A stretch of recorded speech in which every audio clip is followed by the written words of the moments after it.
my parents, Agustin and Loisa Cárdenas, they were musical too.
Okay, let's get started. I now call this regular meeting of the Board of Education to order at 7:22 p.m. We'll take a moment of silence to be followed by the Pledge of Allegiance.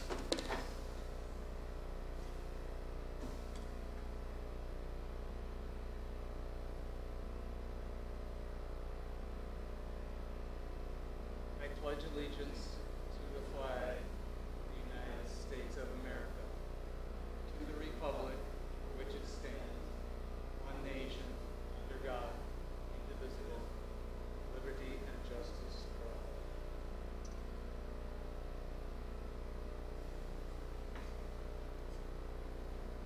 Have our coordinator call the roll.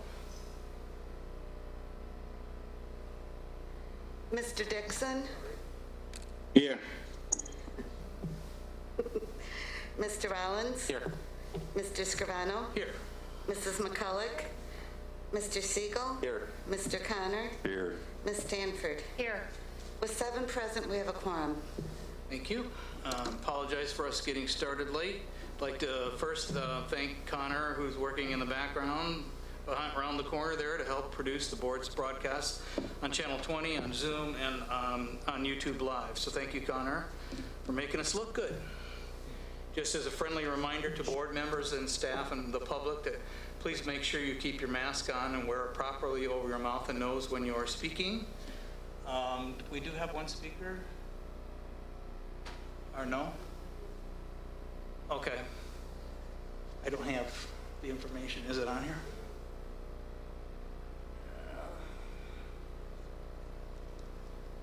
Oh, here it is. Okay, I see it. Okay, so I'm going to read the petitions, the communication portion of our meeting when we invite the public to make comments.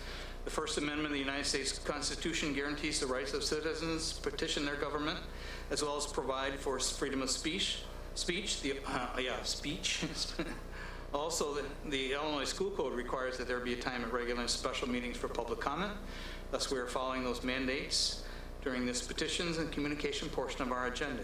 According to Board Policy 2.230, the public comments portion of the meeting is limited to a total of 30 minutes. The board will not respond to comments at this time. If it is appropriate, you'll be contacted in a timely manner by staff in response to your questions. In order to allow sufficient time for the business of the board and to conduct our meetings in an efficient and effective manner, we are requesting that you comply with the guidelines that are posted, and each speaker will be allowed no more than 2 minutes to address the board. It's not appropriate to address individual board members or individual administrators or discuss matters that would otherwise be confidential in such open meeting. If you look at actually, I think Connor's going to have a clock on the Zoom thing, so you'll be able to watch your 2 minutes there.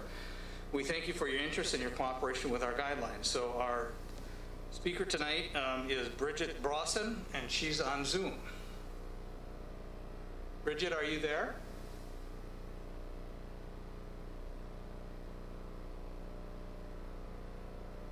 Can you hear me? Yep, we can hear you now. Go ahead. Okay, good evening. I've been a dedicated teacher for Rockford Public Schools for 21 years. We should all be learning and teaching remotely during this dangerous global pandemic. 200 remote positions are available. Many young teachers who did not apply have been placed in these positions. It is troubling because of the inequity of this decision for our students and families, that many of these teachers were removed from positions in the English as a second language program. On August 13th, I applied for multiple remote positions stating my age, 58, and that I am the sole caretaker for an elderly family member, 86. I was not placed in one of the remote positions. This morning, I sent a letter to top district officials, one of whom forwarded my request to HR again. I am certified in elementary education, have a special education endorsement, and I'm a reading specialist, K-12, so I'm qualified for most of the positions. The response I received from one RPS official indicated in part that he has CC'd our CHRO, so he can share with my HRG that I remain interested in an elementary position. He stated that there are obviously no guarantees that a change can be made, but he was more than willing to pass on my request. I appear before you this evening because I am not alone. Teachers whose age makes them especially vulnerable to contracting the most severe cases of COVID are being sent back into classrooms. According to the CDC, I quote, "As you get older, your risk for severe illness from COVID-19 increases. For example, people in their 50s are at higher risk for severe illness than people in their 40s, end quote. I respectfully ask that the board recommend that qualified teachers above the age of 50 who applied for remote positions due to the risk of contracting the most severe cases of COVID, as well as those with serious family health concerns, be placed in our district's remote positions at this time. And finally, for the sake of every student, family member, teacher, and staff in Rockford Public Schools, I ask that you put our health and safety first. Go completely remote. Our community will step in and we will work together like we always do for the best solutions to our children's safety and learning. Thank you. Thank you, Bridget. Appreciate you being here tonight. We'll move on now to board member comments. Are there any board member comments at this time?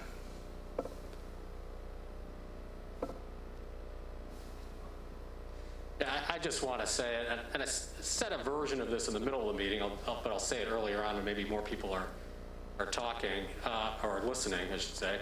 I just want to thank the hundreds and hundreds of teachers, administrators, and building staff in our district who have been going above and beyond getting ready to reopen schools this fall. You know, these times are unprecedented. That's a word that's been used a lot. It's true. And people really are working very, very hard. Teachers are getting into their classrooms, looking at how to configure them, how best to configure them. Administrators have been working, trying to figure out how this is going to work. Building staff have been working, trying to get the buildings reopened. And I will say, I'm just going to repeat what I said at the last meeting. You know, this is a lot of new stuff. We're trying a lot of new things. And I would just ask everybody in the community to be patient with us. Not everything we try is going to work. This is going to be sort of a learning as you go situation. Some things will work, and I think we'll figure it out. So again, thanks for all the hard work, and I hope the community will have a little bit of patience with us. Ms. McCullough. I'm going to thank administration for stepping up and purchasing thermometers for all the classrooms in the district. I know that there are a lot of teachers who will appreciate that, the nurses who will appreciate that, and families who will appreciate that, who have been looking for some sort of metric, you know, to indicate whether or not students, because let's face it, not everybody takes their kids' temperature before they leave for school during the day, even with the pandemic. During the day when a student gets a little bit hot or doesn't feel well, instead of sending all those students down to the nurse's office to have their temperature taken, the teacher can do so quickly. I know that our district is coming up with the best ways to take the temperatures, but also to maintain the privacy of students based on is it a biometric law, Mrs. Hoadley, that we have to be aware of so that we're not sharing everybody's personal information. So thank you for that. I still have grave concerns, and many of the board members know this, and maybe not all. I still do not understand how we're going to have water fountains open for kids to use and touch, and hopefully just with their water bottles, but I do worry about that, because with temperatures being what they are, I think that we need to be aware that consumption will be high, and it could be a big part of the day if we're taking kids to the water fountain, the big line of kids to the water fountain and getting their water bottles filled and then coming back in, as compared to having, because not all schools have all the brand new water bottle fillers available to everybody in the building in proximity, and I think that would certainly speed things up. As parents have suggested to me, airflow is a concern. I know Dr. Martell, we had a conversation with her this week. One of the suggestions is to reverse the fans if we have overhead fans in the room. I have been told by teachers, though, that they don't have a button to do that. So I don't know if our operations people will come in and physically reverse those fans. And I've been asked to ask that, and I'm sorry I forgot to send that email. But as I'm thinking about ventilation, I know that we will be running our HVACs and trying to clear out the rooms, but there's so many other pieces to it. The bus ride, keeping the windows open, making sure that students are as far apart as they can be. But if the state says it's okay to have, is it 48 or 50 students on a bus?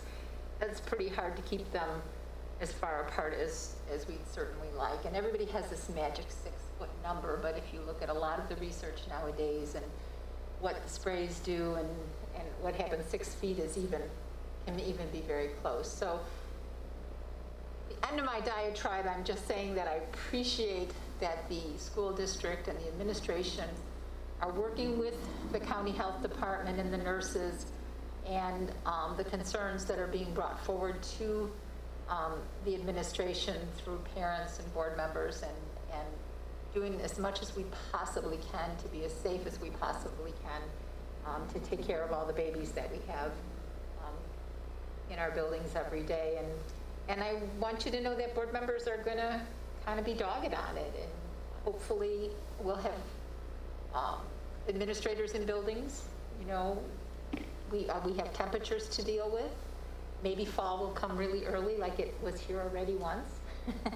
And but we'll be working so that, because more than anything, we want to stay open, right? We want to show everybody that Rockford can do it. And that we're meeting the needs of the half of the population of students and families who want us to be open for face-to-face. So there's nothing that we're not open to, but I think that you need to know that we really want to make this work, and we need all of our families' help and staff's help to make that happen. Mr. Siegel. Thank you. I'm going to echo Mr. Rollins' thanks for the hard work from so many of the teachers, some of whom I heard from in this last week, telling me about their experiences of getting back in the classroom. And some of those conversations have included challenges, some have included expressions that they're pleased that it's working out better than they had anticipated. So moving on from there, I've also had a ton of conversations with teachers over the last couple of months. Some of those conversations have gone really well, where they've been able to bring me questions and suggestions that have been passed on to administration, where they've been able to then populate the frequently asked questions page with those questions and the responses. So that's been very good. And I'm grateful that teachers were able to reach out, feel comfortable reaching out and expressing those concerns. Some of the conversations did not go so well. A lot of times people ask questions, I didn't have an answer to it. And unfortunately, it doesn't really feel great to hear, I don't know, or to hear an answer that didn't exactly address a particular concern or fear. So in those instances where I didn't quite meet that, I'm sorry. I would have loved to have had a perfect answer that was going to appeal to everybody. But when I'm getting comments expressing fears that are diametrically opposed to one another, and they're coming one right next to the other, it's really difficult to be able to have one authentic answer that's going to meet the needs of both of those concerns. I really hope that we can, in this next week and in the first weeks of school, just accept that this is going to be a very difficult and very scary endeavor, largely because we are building the plane we are flying, largely because a pandemic of this magnitude that we have never experienced before has already assaulted us with a lot of anxieties over the last few months. But I think about the fact that we have yet to really teach with the full knowledge of what this pandemic means to us locally or globally. And that's both a good thing and a bad thing. The bad thing is we don't know how everything is going to work out. And that is scary. The good side of it is we don't know how it's going to work out. And we are going to come upon problems, we're going to come upon opportunities, we're going to have conversation and communication about these challenges and opportunities. And I think this is going to be a chance for us to really infuse some new dynamic areas to education in 205.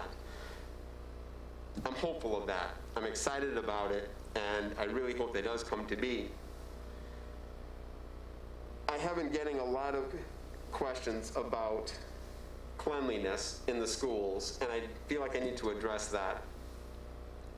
There's been a long history of suspicion on the part of staff about our ability to get the schools really clean. And people are telling me they just don't think it's going to happen. They may be right. However, I keep thinking at the elementary level, we're going to have half the kids in the school, but we're not going to exert half the effort in cleaning. We're going to continue to keep cleaning, and we already have protocols and systems in place to elevate the quality of that cleaning. At the secondary level, not only do we have half the students, but they're only in the classrooms for 40% of the time. This gives us a great opportunity, without having to put in any special efforts, to have a result of greater cleanliness. I don't have any promises as to how that's really going to work out, but I am hopeful in that regard. Also, knowing that the people that are in the classrooms are going to carry some of the load for hygiene and cleanliness, I think will help. But I certainly hope that we have the supplies in the classroom that are going to help keep the classes as clean as possible. And I'm going to share one completely irrational fear. I have still really horrible memories of elementary school, going in to wash my hands and then trying to dry them with those brown folding paper towels, and then realizing I needed like 40 of them to get my hands dry because it seemed like they just repelled the moisture. I hope that we are able to supply something that's more effective and less tactilely irritating. Okay, you've got my irrational fear. Do with it what you wish. Thank you. Any other comments? Okay, thank you all. We'll move on to our consent portion of our agenda. And I do want to remind everyone to speak as closely to the mic as they can, because it's really hard sometimes to hear, both on the video methods of how we're sending out our meeting, and in person as well. So consent items are the meeting minutes of August 11th, 2020, payroll, accounts payable, purchase orders, contracts under 10,000, the construction bid request log. And the following recurring contracts: the Illinois Principal Association, the consolidated contracts for personnel services for the special ed, Alignment Rockford, the Circles of Learning contract, the Infant Early Childhood Mental Health Consultation, the Center IRC Resources for Teaching and Learning, and the renewal agreement for Jackson Charter School. And the other consent items, including the following: the RPS managed work change order, the interest transfer for June 2020, the monthly cash and investment report for June 2020, as restated, monthly cash and investment report for July of 2020, the resolution authorizing FY21 depositories, investment manager, dealer and brokers, the workman's compensation settlement agreement, and the freedom of information log. Is there a motion and a second to approve these consent items? So moved. Moved by Mr. Connor. Second. Second by Mr. Siegel. Are there any consent items that board members wish to have pulled for separate consideration? Mr. Rollins? 7G 7G. and 8E. 8B? E, echo. Okay. Okay. Mr. Connor, did you have one? I was going to do the same ones. Okay, all right. Any others? Okay. Have the coordinator call the roll on the items not pulled. Mr. Dixon? Yes. Mr. Rollins? Yes. Mr. Scrivano? Yes. Mrs. McCulloch? Mr. Siegel, Yes. Mr. Connor, Yes. Ms. Stanford. Yes. The motion passes unanimously. Thank you. So now we'll go back. I'll take a motion and a second to approve item 7G, which is the renewal agreement for Jackson Charter School. So moved. Moved by Mr. Connor. Second. Second by Mr. Siegel. Questions or discussion? Mr. Rollins. Yeah, I just wondered if we could have, we had a discussion, a pretty robust discussion about the renewal months ago, and all we've got in front of us is an amendment document that simply amends certain provisions of a different document, and honestly, I can't make heads or tails out of it. So can you just tell me what's going on here and whether what we're doing tonight is consistent with what we had talked about earlier? So, Dr. Wolf, if you turn the mic on and have you speak into the mic as best you can. Sure, thank you. Every bit of the terms that were discussed in April remain in force. During the process, the district as the authorizing agent and Jackson Board agree to terms. We then turn over a tremendous amount of paperwork to the Illinois State Board of Ed. And they sift and sort through all of the documents, and attorneys are involved. This agreement just codifies some of the changes that ISB wanted. For example, they now required it to be in the agreement a minimum number as well as the maximum. So 100 was put in there. It required, and not every politician in the state of Illinois can now serve on the board for a charter school because they cannot be under an active investigation for criminal. That wasn't in the agreement because it wasn't the law. It is in the document before you now. And so they wanted those changes. All of those things are wrapped up into that, and that was the change that we brought to you. Ms. Goldsmith had worked on it and came up with a final document, but all of the terms, all of the finances, the 2-year agreement, all of those things that were discussed in April remain in force. It's just cleaning up the ISB language. Okay, thanks. I understand now. So we actually entered into an agreement, or at least contingent on state approval back in May based on the discussion in April. Yes, sir. And these are just amendments to that agreement. Yes, sir. Okay, thanks. Okay, so Mr. Connor, did you have a comment? Yeah, just quickly, I think, as long as we have 2 seconds on this, we had, as a reminder, we had a long discussion, and Jackson is facing many challenges, and one of the things I'll say is that I will just say that I was hopeful on the discussion because I think we're trying to work together on this, and we know there's a lot of difficulty here, so I'm glad that, from my point of view, that we're moving forward and that we've done it in partnership with Jackson. Any other comments? Coordinator then call the roll on the approval of item 7G, the renewal agreement for Jackson Charter School. Mr. Rollins, Yes. Mr. Scrivano, Yes. Mrs. McCulloch, Yes. Mr. Siegel, Yes. Mr. Connor, Yes. Ms. Stanford, Yes. Mr. Dixon. Yes. The motion passes unanimously. Okay, we'll next take, I'll next take a motion for item 8E, which is the resolution authorizing Fiscal 21 depositories, investment manager, dealer, and brokers. So moved. Moved by Mr. Connor, Second. second by Mr. Siegel. Questions, comments, or discussion? Mr. Connor.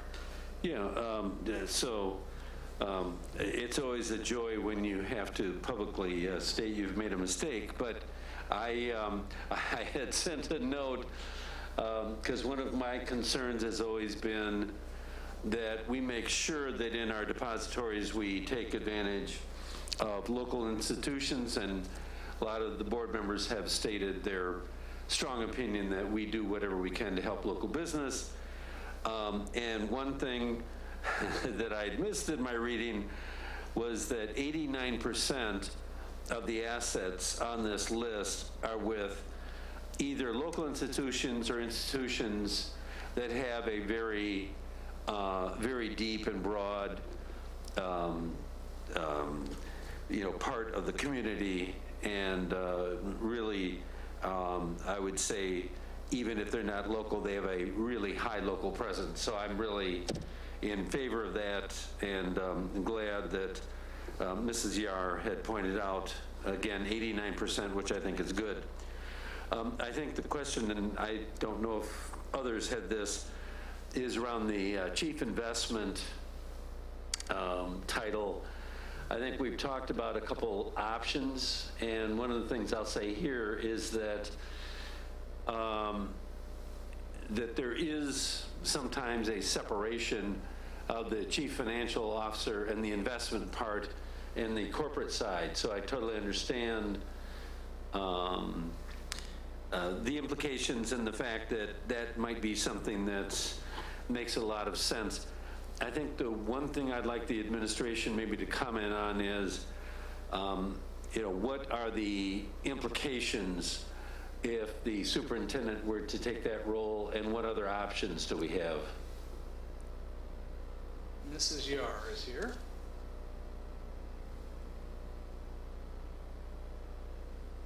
Having me as the investment officer and the chief financial officer is not ideal, which I brought up for the time I've been here.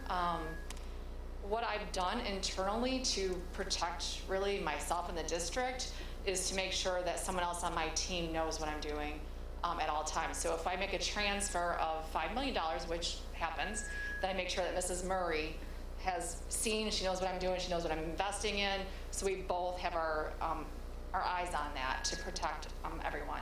I also have, you can see the movement on the investment statements that you see every month, so you see what kind of money I'm moving around and what I'm trying to accomplish when I do the treasurer's report. Options would be, we could turn this over to someone on the outside and pay them to do part of this, so that's obviously an option. I get vendors who want to do that. The problem for me personally is there's a personal liability to that too, because ultimately I'm still responsible for what they're doing. So I prefer to do that myself if I have to be personally liable for it. We have other options. Sometimes a finance, like if you have a different committee structure coming forward, you would have someone from that planning and performance committee looking at what I'm doing or reviewing it before it happens. The problem right now with the way the market is it's very quick. If there's an opportunity that's coming forward, if I'm not on my email, really like looking at it, I will miss out on an opportunity. And Mrs. Murray is on the same email string. So if I'm in a meeting for an hour or two and then like, oh, that looked really good, but I can't do this because someone else has already gotten this investment. So we're doing part of that on a daily basis or weekly basis. So a lot of the bonds have gotten called, which I talked about in our budget presentation.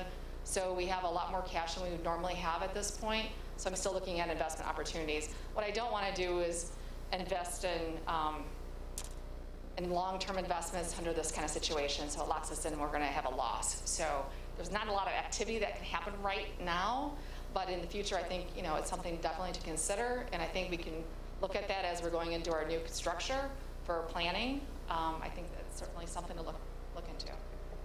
That's a good answer, and I appreciate it, but can you specifically address if the implications if the superintendent were to take that role? He would probably need it, I'm not sure how well versed he is in that, so he'd probably need me to help him, so I guess that's probably my response. So we could work together, but I'm telling Dr. Jarrett when I'm making these investments what I'm doing, so if you want to. I guess one of the questions I'd have is, obviously, again, on the corporate side, you'd have somebody who has a deep background in finance, and really this is their full-time job. Yeah. So I guess one of the things, I guess maybe indirectly I'm asking, and maybe I should be more direct, is would it make sense, just like you've got a director of budget and finance, to have, another staff person, although, somebody highly compensated, which I'm not necessarily saying we'd want to do, but there are other scenarios where we would have options of somebody who really, that is their full-time job.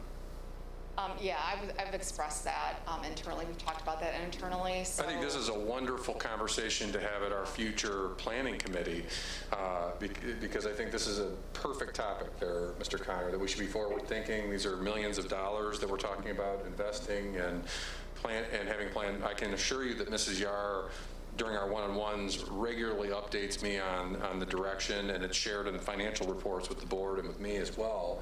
But I think this is exactly the kind of planning and development conversation I think we can be having in committee. It's a wonderful topic for us moving forward. I can assure you I have no desire to move more actively into the role of managing our investments, but I think the larger governance question you're asking is an excellent one in terms of what is our strategy, what's the best structure to maximize. So thank you for raising it, and I look forward to having Mrs. Yar bring that forward as a future, as she partners with Mr. Rollins on the committee. One quick question then for Mrs. Hoadley is, if we vote in the affirmative on this tonight, we're obviously not endorsing any recommendation on the Chief Investment Officer. All we're really doing, I think, on the wording is saying that we would look into that. Is that correct? this is just to approve the firms that I put on this Yeah, I list. thought there was language on the, did I miss? I'm already named the Chief Investment Officer under previous, so Oh, okay. it's really just to, All right, I apologize. I thought in the write-up it was talking about it, but it's not in the actual motion. Okay.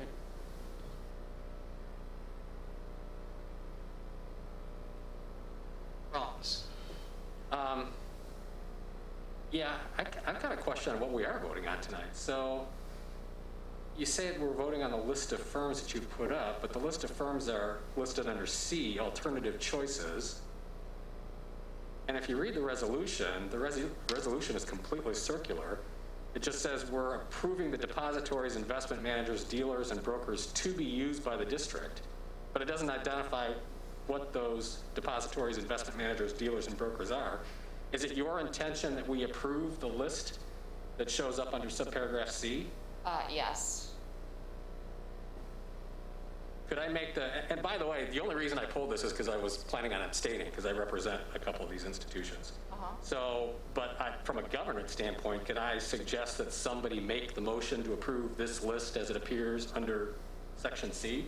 So it's clear what we're approving? Point of order, would that be an amendment? I think it would be, yeah. Okay. I'll also move that as an amendment.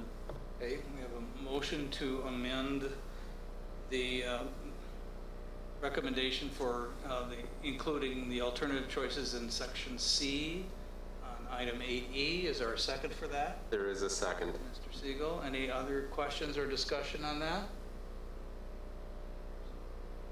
So, Mr. Connor, would you repeat your motion? The motion or the amendment? The amendment. The I'm sorry. amendment is to include that list under C Under C. as the specific list Which includes for associated the bank depositories, et agents. cetera. I mean, Yeah. Okay, so we have a motion and a second to approve the amendment to include the alternative choices on C. I just lost it. Oop, there we go. And so I'll have the coordinator call the roll on the motion for the amendment. Mr. Siegel? Yes. Mr. Connor? yes. Ms. Stanford? Yes. Mr. Dixon? Yes. Mr. Rollins? Abstain? Mr. Scrivano? Yes. Mrs. McCulloch? Yes. The motion passes as 6 yeses, 1 abstain. So we already have a motion and a second for Okay, 80, so we first. need to call the roll on the On the approval first. of the amended, As amended. as amended for 8E. Go ahead. Mr. Scrivano? Yes. Mrs. McCulloch? Yes. Mr. Siegel? Yes. Mr. Connor? Yes. Ms. Stanford? Yes. Mr. Dixon? Yes. Mr. Rollins? Abstain? The motion passes as amended with 6 yeses, 1 abstain. Thank you. Okay, we'll move on now to closed session consent items, including the appointment of Cynthia Gwynn Peterson as a 10-month assistant principal at Kennedy Middle School, the appointment of Matt Johnson as a 12-month Information Technology Systems Security Director, and the HR report.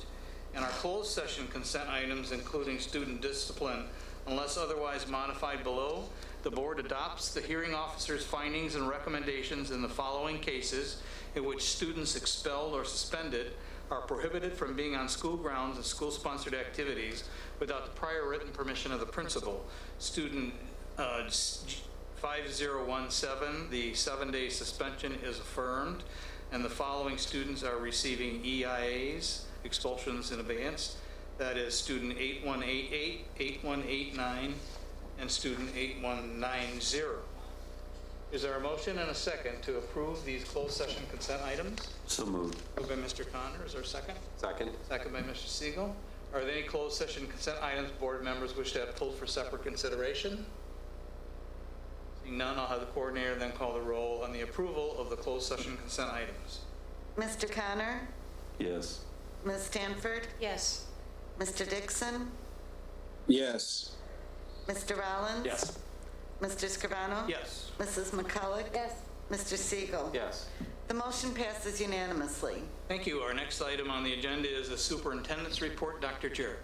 Well, because I broke the 1-hour barrier during my last report, I'm going to be equally brief this time. But I do want to express my excitement.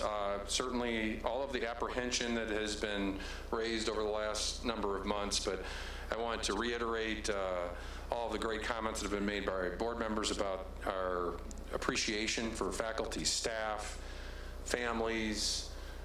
Everybody is really pitching in our community to try to get ready for school. I know there's not community-wide consensus about what the best way to do that is, but I can tell you that there is a great deal of excitement, energy, and effort being put into that.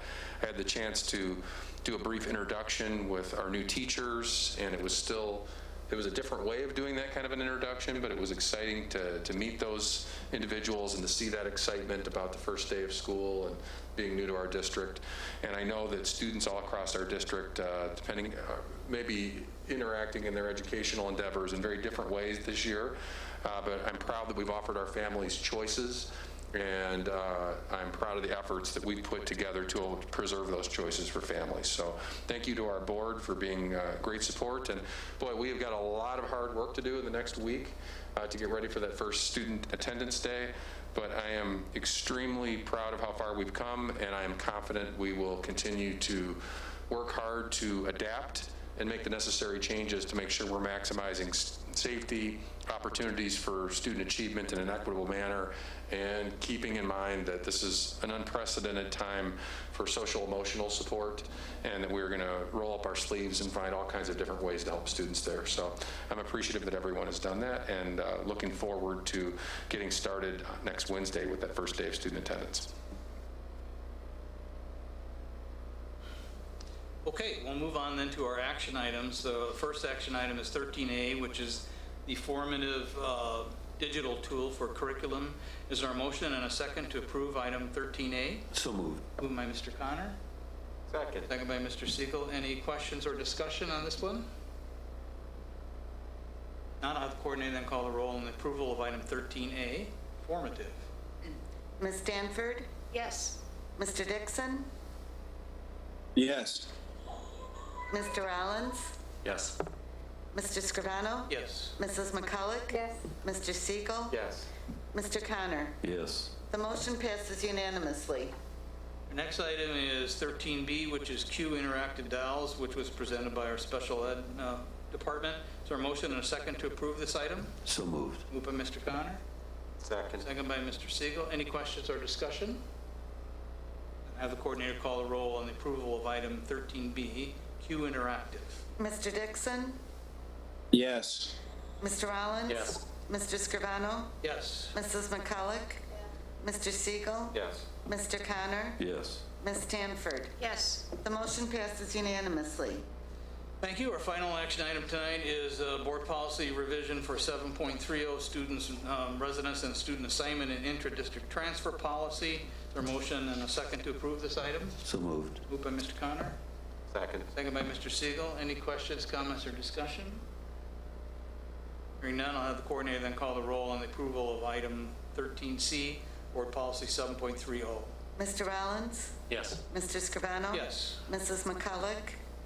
Yes. Mr. Siegel? Yes. Mr. Connor? Yes. Ms. Stanford? Yes. Mr. Dixon? Yes. The motion passes unanimously. All right, so now we're on to new business and other business, and the administration is recommending suspension of the rules for this agreement so that course-related software is available to students by the start of school. So I'll take a motion and a second to suspend the rules. So moved. Moved by Mr. Connor, Second. second by Mr. Siegel. Any questions or discussion on that? Now I'll have the coordinator then call the roll on the approval of the suspending of the rules. Mr. Scrivano? Yes. Mrs. McCulloch? Yes. Mr. Siegel? Yes. Mr. Connor? Yes. Ms. Stanford? Yes. Mr. Dixon? Yes. Mr. Rollins? Yes. The motion passes unanimously. So motion and a second is needed then for 14A, the Amazon Web Service App Stream Agreement. So moved. Moved by Mr. Connor, Second. second by Mr. Siegel. Presentation, do we have a discussion on this, Jason? Good evening. I don't have a formal presentation, but I just wanted to present what we're bringing forward tonight.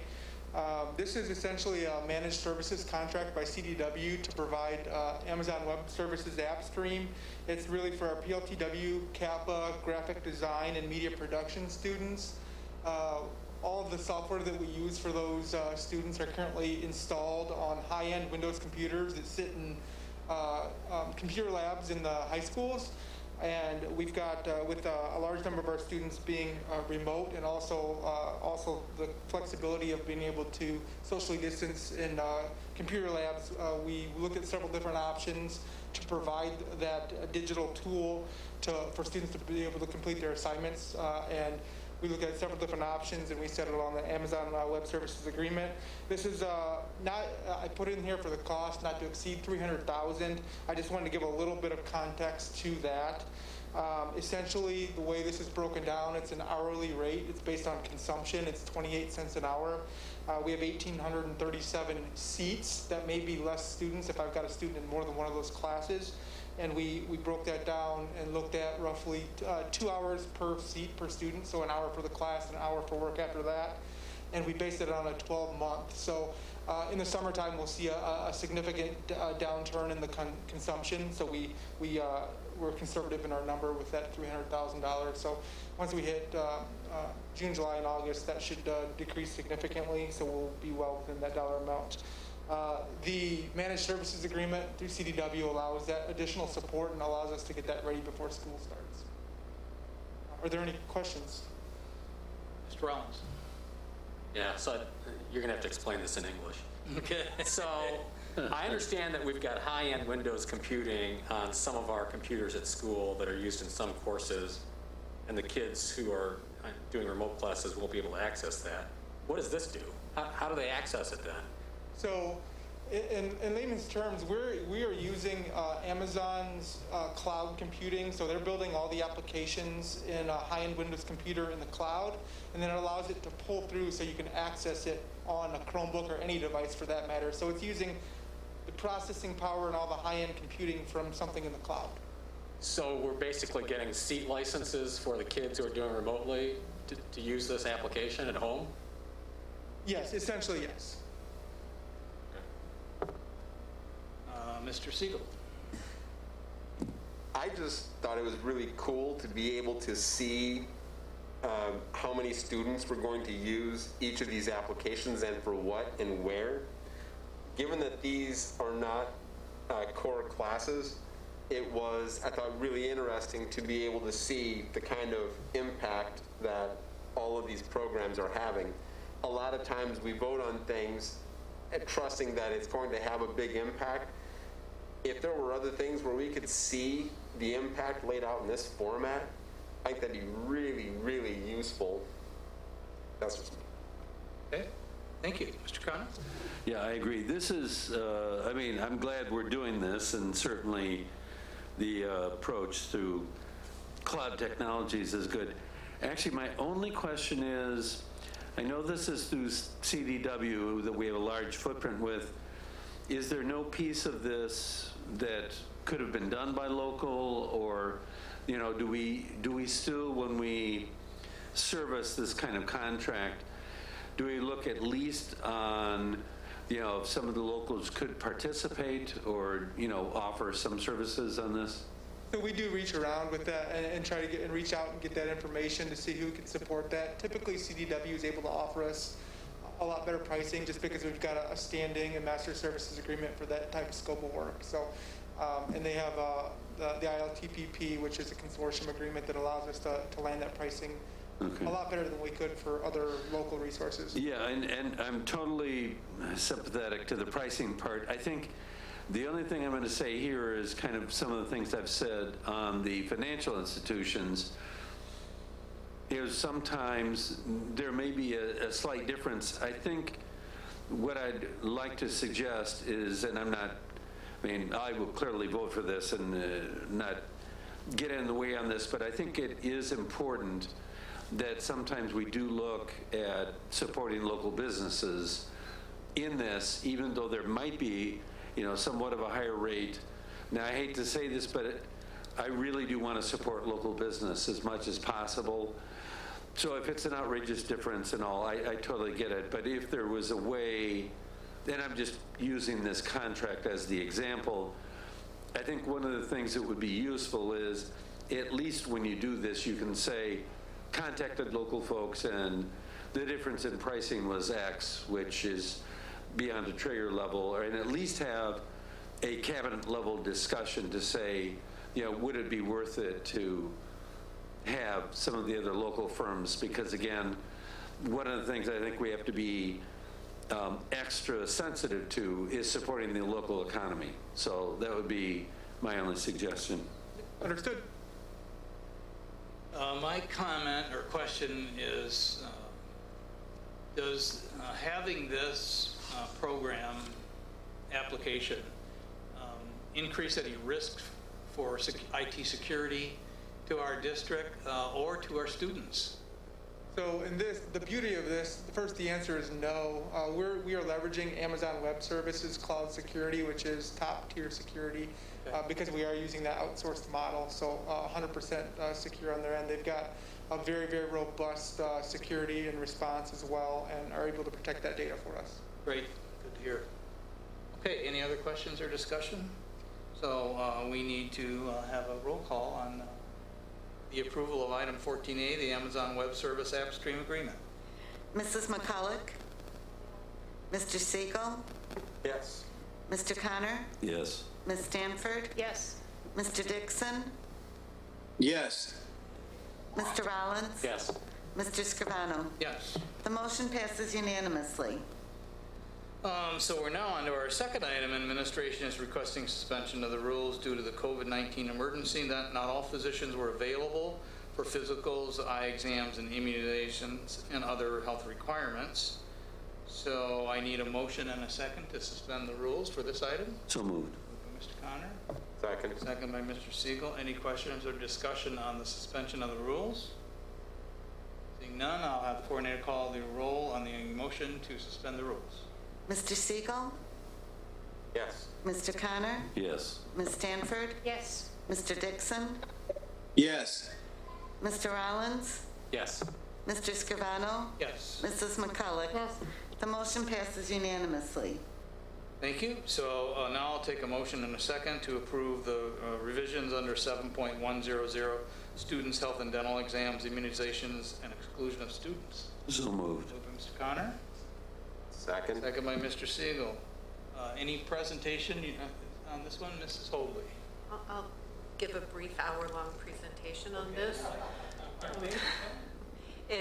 This policy, the proposed policy changes, extends the date on which students have to get eye exams, physicals, or immunizations to October 15th. Currently, it is only they have to have it by the start of school, and we are being very optimistic because we're only requesting that extension for this year and not moving on into future school years. Thank you. Any other questions or comments?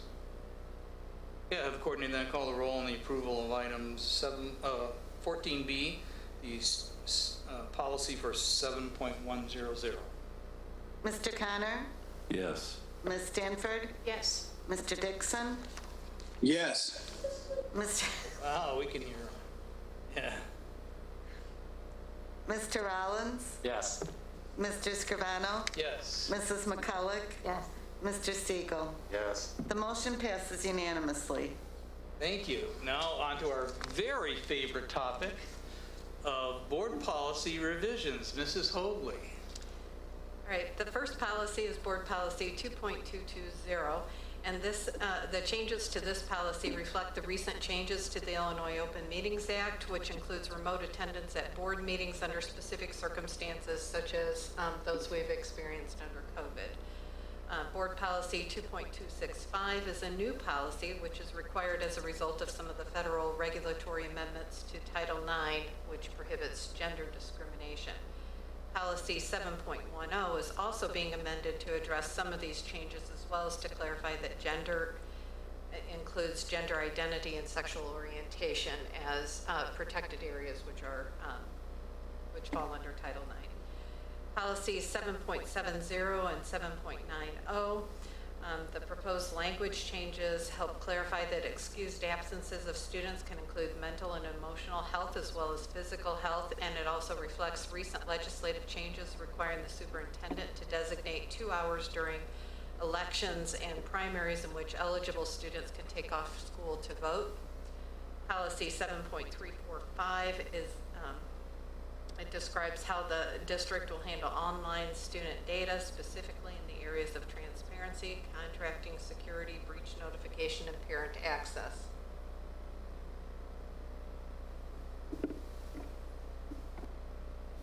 Thank you. Any discussion? Comments? Mr. Rollins. Yeah, go to 220, which is board meeting procedure. And most of this complies with the revisions to the Open Meetings Act. But there's a small change in the paragraph preceding that, which is not required by that. And it's actually something that predates me. But it's my understanding that the board has always said, you know, we don't, even if you're permitted to attend by video audio conference by the Open Meetings Act, a closed session, we don't want that to happen because we don't know, it's a closed session and we don't know who's on the other end. So what was the thought process behind changing that in this revision? So that is permitted under the Open Meetings Act. I understand that, but previously the board by policy has said we don't want people attending by video or audio a closed session because we have no idea who's really listening on the other end. But that does reflect in the event for other health emergencies or whatever that fall within that. So that was included. If the board would like, I can take it out again and specify it's only for open meetings, but the intent was to allow some flexibility, particularly when there might be a health emergency. So I think Mrs. McCulloch has more personal knowledge about why it's worded that way than any of us, but I know the story behind it, and there's a reason why it's worded that I think this board should way. get to make a decision about how they feel, and I understand policy should not be driven by individuals, but we changed that policy because of an individual, and because we had difficulty maintaining confidentiality when someone was calling in, and so we changed it. I don't know that, I think this board has to make a decision how they feel right now. And that's fine, I just wanted to flag it, and, you know, honestly, I don't think that should have been changed without somebody flagging that was a change, since the board had made a previous decision that it didn't want to do that. So I'll say personally, you know, I know the circumstances that led to that, and I think that we should continue to say that we will not allow people to participate by video or audio conference for closed session. I just want to be clear about the concern is that a board member could be coming in electronically, and there could be other people in their home or whatever, Correct. listening in on closed session discussions, which is to be held in private. Correct. That's the concern. That's the concern. Mr. Connor?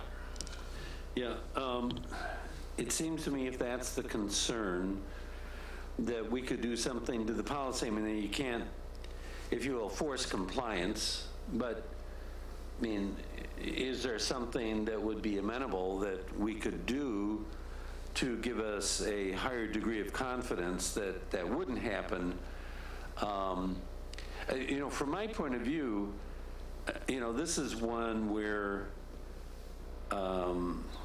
you know, while perfectly understanding, you know, that situation, it just seems to me that there are circumstances, and like anything, you know, this can be, it can be taken advantage of. There's just no doubt. There's no guarantees on this kind of situation, but it just seems like, from my point of view, it's fairly inflexible.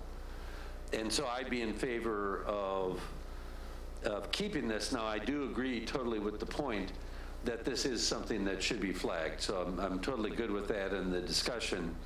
But from my point of view, you know, perhaps there's some language we could put in there that would be acceptable, that addresses that situation. But I think having the flexibility of exactly that would be something I'd be in favor of.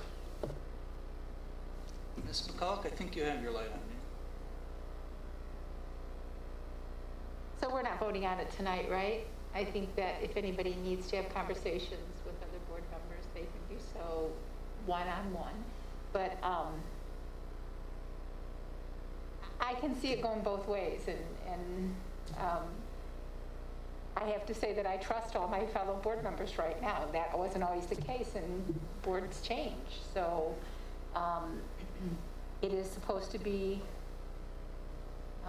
done in confidential situation, and I don't know how you can make sure that that's happening. I you know, pick up your video, turn it around, and show the whole room or something. But the reality is we can't monitor that. So we're just going to have to make decisions on how we feel about that as board members. And if you have more questions about it legally, obviously, Mrs. Colby would be able to answer those. So, you know, I think from my viewpoint, I feel I kind of have changed. Can you get closer to the mic? It's hard to hear I you. can do that. Thank you for saying that, because you forget, you know, that. Today, unless somebody wants to have a conversation with me, I mean, I'm leaning toward letting this happen and trusting our fellow board members, and that they don't have the TV station in the background with the cameras going. Mr. Connor? Actually, Ms. Stanford was first. Okay, Ms. Stanford. My question is, what if, heaven forbid, we go back to stage 1, lockdown, and we're all wanting to do the closed session remotely? So that is addressed in the red line version following, where it does talk about being able to declare an emergency where all of the board can meet. Correct. Okay.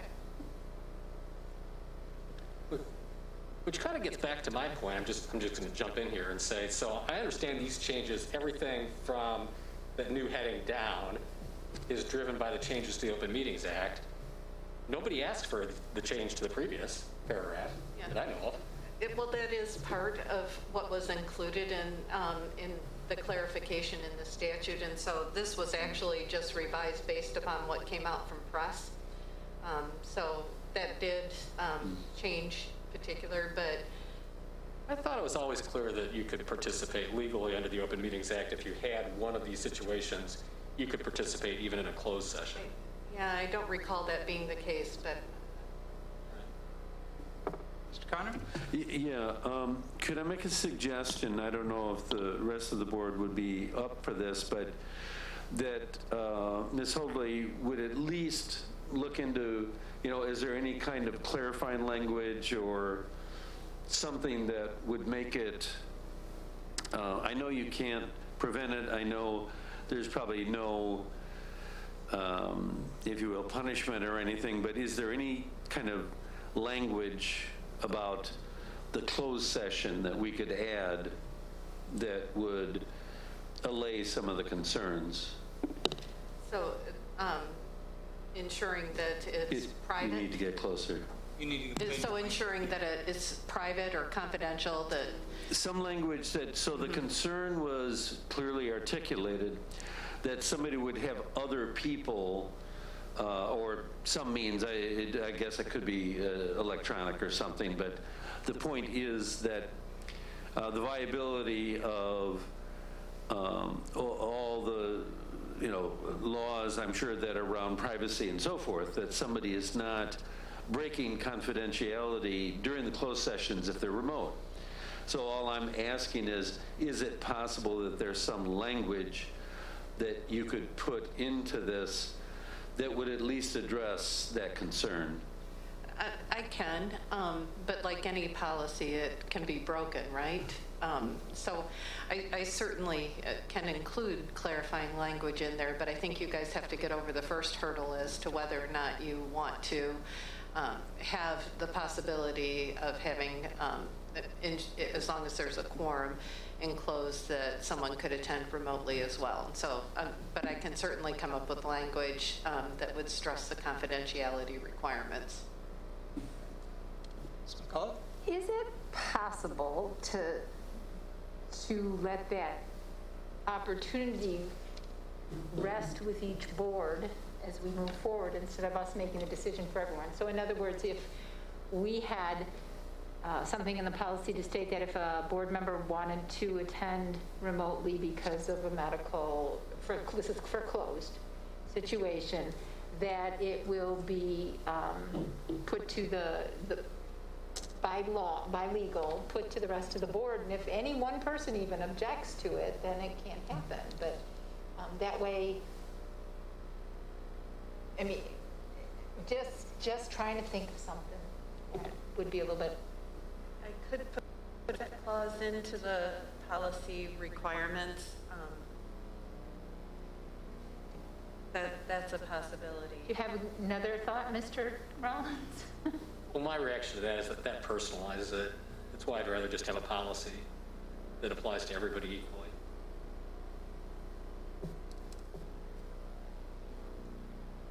Okay. Sorry.